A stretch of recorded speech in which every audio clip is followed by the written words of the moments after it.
Good afternoon, everybody. It's Dave, and I want to wish you a happy 4th of July.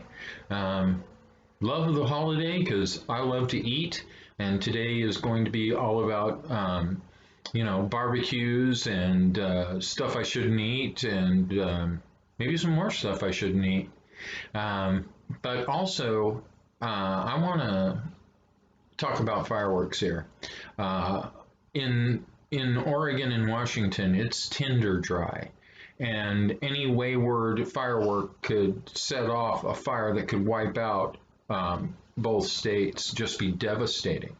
And part of the problem is that we have no idea what 115 and 117 degree weather was. Can you imagine? We're talking about Portland, Oregon, Vancouver, Washington, and I just couldn't believe it. I lived in Texas, okay? The entire time I lived in Texas, it never got above 111. And that was the record for that part of Texas. It was 111. And I'm in Portland, Oregon, and it's kicking the snot out of the temperatures in the desert. So I'm really worried about stuff catching on fire. And because in Washington, you can buy just about any dangerous fireworks you want. Do you want a skyrocket? They're for sale. You want a mortar? You can get one of those too. Want some M80s and firecrackers? Yep, they're legal.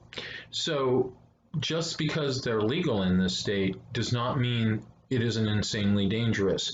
Within the city limits, they ban these fireworks, but I worry about the hinterlands. If you are going to use fireworks in a legal area, I really would appreciate it if you would go, like, to say your local high school that has a great big open area that's paved. Because if you've got to do it, do that. And also, please stick to ground fireworks. Anything that flies is just too ugly for this time of year. Now, that being said, all that warning stuff, Dad Dave is going to shut up and talk about patriotism.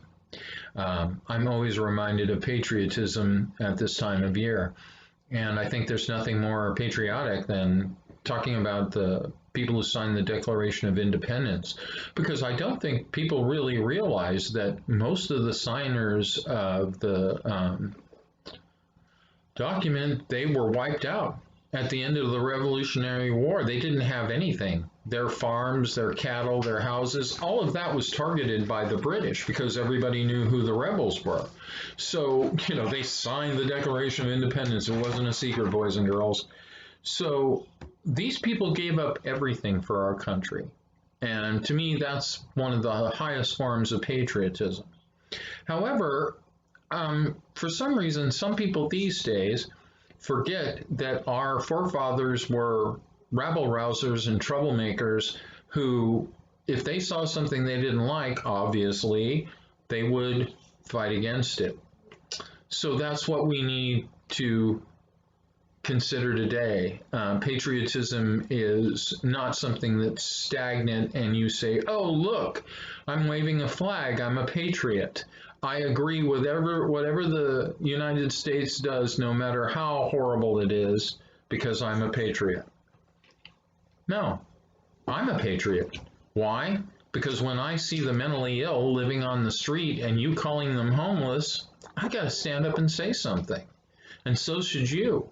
You should have some sort of good works that you believe in and that you're following.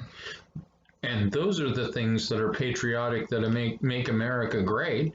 If you want to make America great, be Jimmy Carter and work every Saturday for Habitat for Humanity.